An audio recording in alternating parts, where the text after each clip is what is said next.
Hello, we are live again to my fantastic Learn and Grow Snappy Chat. This is all about learning and growing together in business, and I'm super excited to be here. I'm Christine Bell, and this is not about me today. This is all about learning and growing together as small businesses. Because guess what? Most of us go through the same challenges and get really, really lonely. So, building a fantastic network of people that you can really learn from and grow with is for me been a saving grace basically in my business. So I highly recommend that you do this too.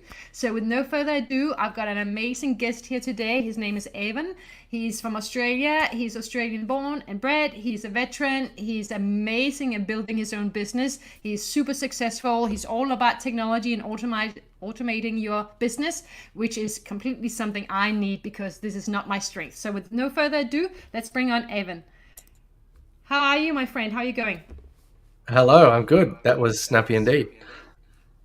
It's all about snappy here. No one likes to spend too long on YouTube or anywhere else. So it's always about getting our message across quickly and succinctly and hopefully with a bit of passion and engagement. Yeah. Fantastic. I'll do my best. So tell us a little bit more about yourself, please, and what you do in business. So I'm a business automation specialist, and my unfair advantage is helping people to adopt the software solutions in their business. So getting people to use the systems that will allow them to have relationships that scale. So whilst everybody's talking AI and trying to imagine it to be like some magical button that you push and everything just goes amazing, I try to bring a little bit more reality back to the world, and that you have some timeless things that you need to do, which is find out more about your customer, find out the right time to reach out to them, and then actually act on it. So anyway, we just use tech to do that. Yeah, and I love that. And you also do a lot internally in terms of the operations to really make everything work smoothly, efficiently, and streamlining everything, don't you? So, which Hmm. is really useful in business. Well, it's a process that kind of evolves over time, so no business like today and tomorrow and the next day is going to be slightly different. And if you can, one, you need to keep up with the shifts in the market for how people are being served or delivered the product or the service.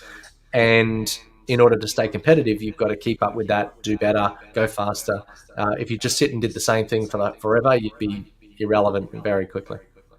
So true. And you know what? Before we get into the challenge that you faced in business, the one thing I think a lot of small business owners face in business is this challenge, and I'm included. We end up, and I think that there's a framework that I talk to in terms of this. But basically, when we start a business, we can end up becoming, self-employed in the way, unless I'm working, I'm not making money. And that is no way to scale a business because it relies fully on me being healthy and able to do the work. Yeah. And you can only do so many hours in a day. We only have so many hours. And I think a Mm. lot of small business get caught in being that one man band, especially if we don't necessarily want to build a big team, but we do want to scale. Yeah. Mm. And for me personally, it's like, okay, how can I do this? How can I actually scale a business and take me out of it when I am the actual IP in it as well? So that's Mm. been for me a big challenge. And it's because you want to move from being a one man band that is relying on you 24/7 to actually building a business, whether it's through a passive income, which is where Mm. I'm moving towards, or whether it's through other ways of building a full on team. So I love that you're all about this, and I love that you've done it successfully for yourself. So I can't wait to talk to you about the challenges that you face and how you overcome them, because I think we can all learn a lot from you. Oh, well, I'm honored. Thank you. Well, just on that, like you mentioned, I had a thought while you were speaking then about when you're a business owner, that you go, all right, well, I know what I'm doing. I can just jump in and get it done. Um, but that doesn't help anybody other than you in that moment. And you feel good because you were able to knock it out in 5 seconds because it's so natural to you. I think what you need to do is develop the discipline to do it in a system or a process that can be picked up by somebody else. So I think the moment that you start to just jump in and do it is the moment that you have failed from being able to delegate or to be able to hand that task off to somebody else. Because unless it's documented, it's always going to be in your head, and it's always going to be something that is impossible for the next person to come and extract from you to then go and do the work. 100%. And you're so spot on with that one, and I think it's a trap that a lot of us get stuck in, yeah, because I can just do it and I don't have to learn something new, because it would require me to go and have to learn a different way of working, yeah. And we're all, a lot of us human beings like to stick to our habits and our patterns, yeah. I'm just gonna say hello quickly. Tommy's here, thank you for being here. Claudia, I'd love to see you here. Jason is here as well. Tommy, Dr. New, thank you everyone for being here, appreciate it. So back to you. So tell me a little bit more about the challenges you faced as well. Well, like kind of the same problem where if you're constantly doing the work, I mean, early on you're a bit scrappy. You've got to figure out what the hell you're doing, and you need enough evidence points to go, there's a trend here. So sometimes you got to do a little bit of this, a little bit of that, and a little bit of that. And I think a lot of times, if you can just kind of get to that point of failure faster, then you know what doesn't work. Then you can find the bits that do work and then narrow down on it, particularly after you've had a lot of evidence or data points to tell you that this is the thing that you should be doing and why.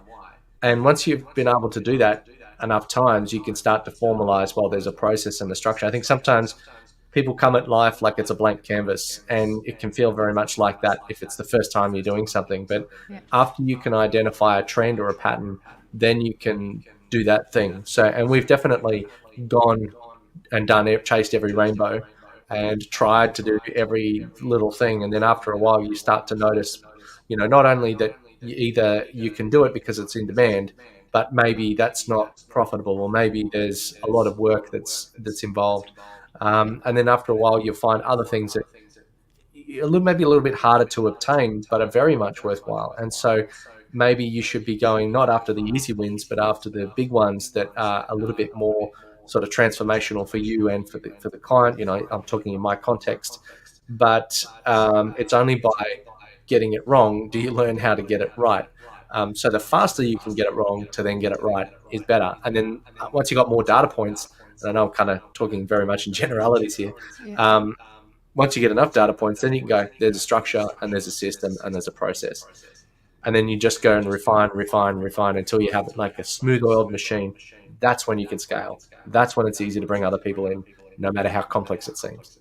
And you know what you just touched on, which I think is, obviously there's some practicalities around changing habits, but it's often in the mindset, we are so stuck in what we're doing, we feel comfortable in our little space, and we just keep doing that because it kind of works. We know it doesn't, but the actual big change, and what you're telling me here is actually you really got to watch what you're doing and become aware of that, and then start to actually make real actual changes in your behavior, which is the hard part for most people. Well, sometimes you've got to think 80% has to be good enough if you want to scale. So you need to look at whatever product or service you deliver. If you're the owner that's passionate about it, that you know everything, and that you go and do it, you're going to do these extra little bit pieces here, there, and everywhere, and the client's going to go, wow, that's amazing, but then nobody else can do it.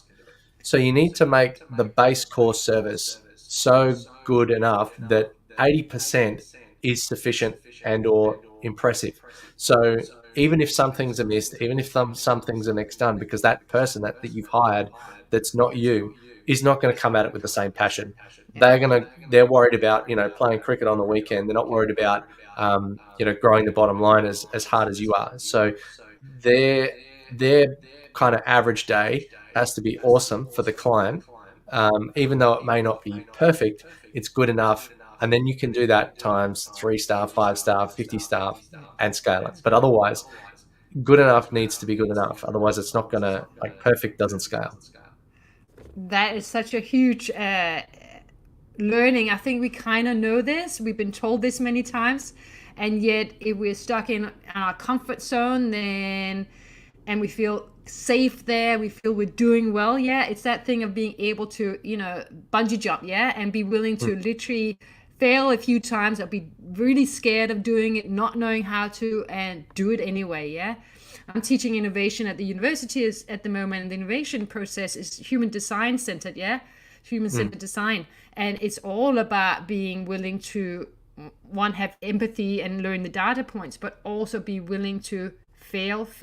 And like you said up front, fail fast, fail quickly, and then change. Don't keep failing or avoiding for a long time. You might as well do it up front, yeah? Mm, yeah.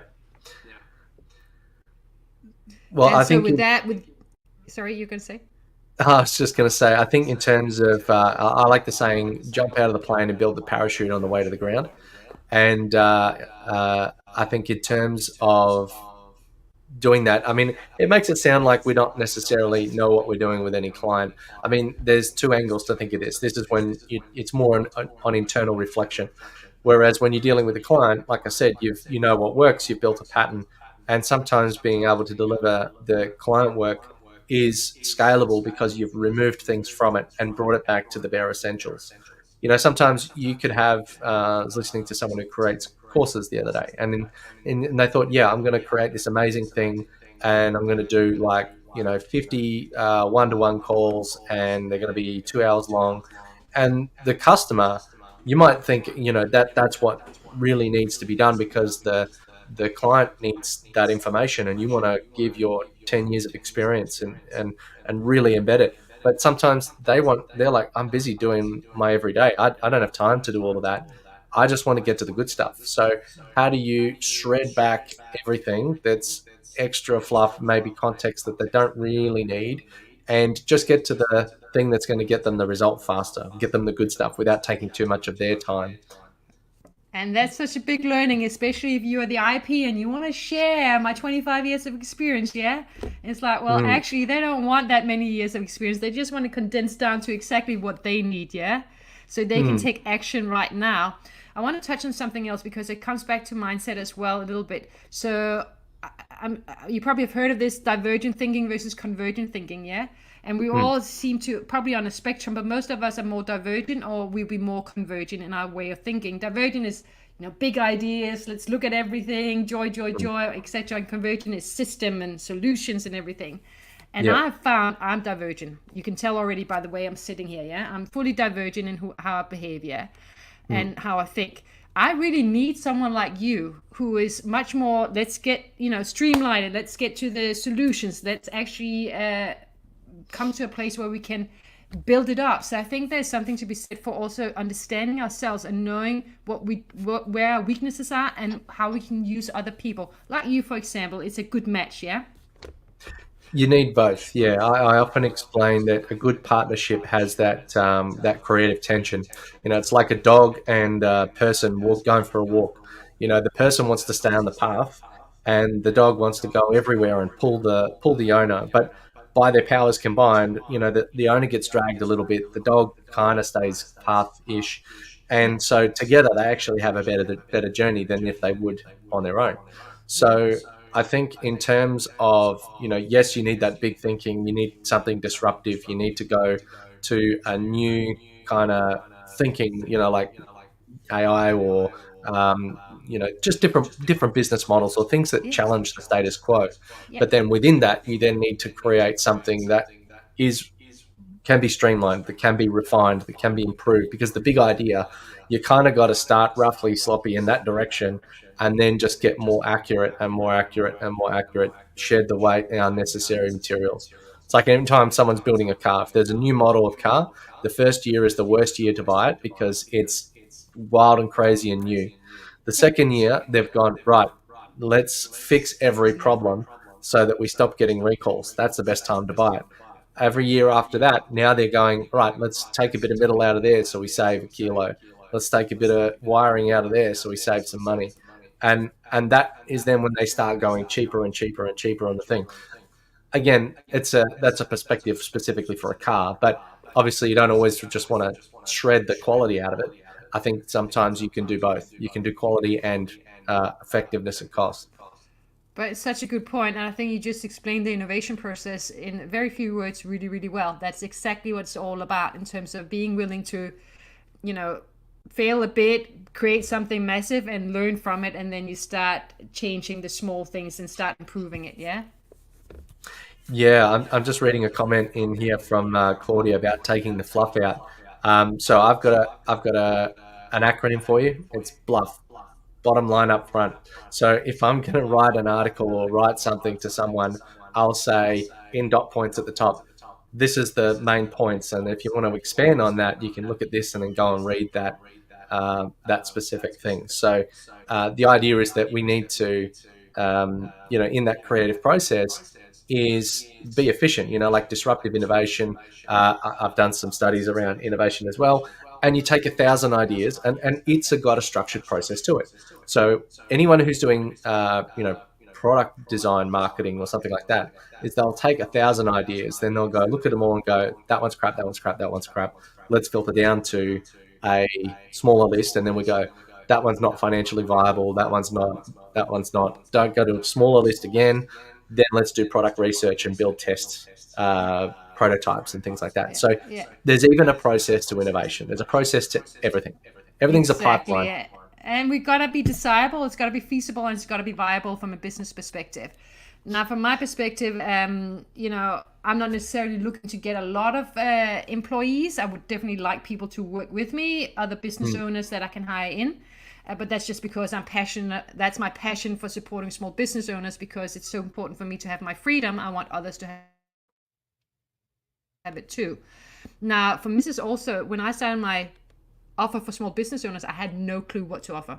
I knew they couldn't afford the 40,000 plus that big businesses pay for me.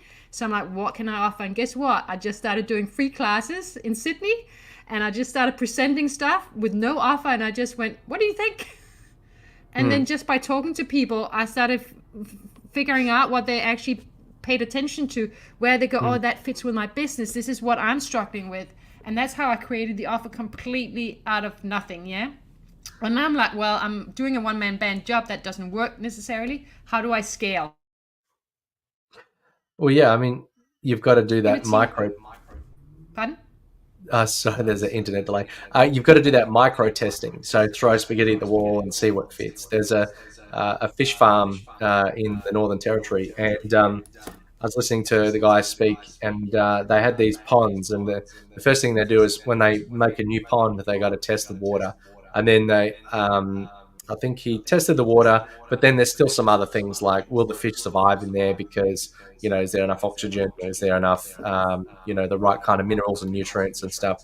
So anyway, he put a truckload of fish, about, 5,000 fish or something like that, and they all went belly up and died. So his lesson from that was it only takes one fish. So that was basically $100,000 loss that was unnecessary to lose that much. You can try with a very, very small basic version. You don't write War and Peace on day one. Get the dot point framework, ask a few people, and if they like it, then start filling in the words and the chapters and so on. And you know what I'm learning from you, and that at the moment also from university, is I'm creating a community, a strategy on the go community, because I realized with Australia at the moment economically, there's some concerns around spending money, and most of my offers were, do it with you, one-on-one, more expensive here. And it's like, okay, how can I actually bring in more people, still give them the value they want, have a piece of me in terms of interaction, live interactions, and still, be able to help them in business. So that for me is the one way to start pushing together a passive income. And to your point, I've started selling it. I've actually already sold some of it, got some people to sign up. I haven't not created yet. I haven't even signed up for the platform yet. So I haven't even started building the platform. I'm just going to go, I put out a date, and I'm just going to work a way to get there, yeah? And it will be a little bit, like you said, not 100%, but I'm going to get there, yeah? Somehow. Well, the market shifts. Like this is where, like I said at the start, is if you sit there doing the same thing today, in a few years' time, you're going to become irrelevant. So now people are used to going to Netflix. They're used to going to, these like pay on demand models, or like that one-to-many approach, or that self-service approach. Like Tesla hadn't even finished designing or building the car, got like $1 billion in pre-sales because everybody paid $1,000 or $100. I can't remember the exact numbers, but like people sell online courses that way. People sell, wait lists. That preemptive demand is one of the best things that you can do, because one, you can use it to fund the project. Two, what whether or not people are going to buy it. And I think there is a platform called Kickstarter, and it's where people go and crowdfund to build a particular product. And so they ask the audience, would you like this? And contribute or pre-buy or donate $1 or get a postcard or something, and and then that generates the product. But that becomes such a great way for even commercial product designers to test and validate whether a product was going to launch, that they pretty much marauded that market and destroyed the platform, because every other day there was another backpack. It seemed like there's like a billion backpacks on this platform that were trying to be launched, and it was like, this is the best backpack you've ever seen. And after a while, you just got sick of it and you left. Early on, it was great. You had like, there was some kind of cooler that that had a blender on it. It was like supposed to be it was called the coolest. They actually went bust for a number of reasons, and that was mostly due to manufacturing problems in China, and industrial disputes. But it would have been a very good product, and they had the potential for some guy in his shed to build this thing to go global. But now it's been taken over by massive corporates that won't put in the upfront investment. They'll get Kickstarter to pay them to do it. But to my point, broadly, is about understanding that the process is different and that you need to evolve with it. So definitely you've done that. You've tested it. You just got to keep evolving and trying things and being a bit uncomfortable, I think. And then comes the point is, if I can build it, hold on. I've got to have an issue because I'm a one-man band. I need something in terms of systems behind me, in terms of the operational systems, and I guess the CIM, and really utilizing that so I don't end up, ideally I'd like more than 100 members at some point, or thousands even. That would be awesome.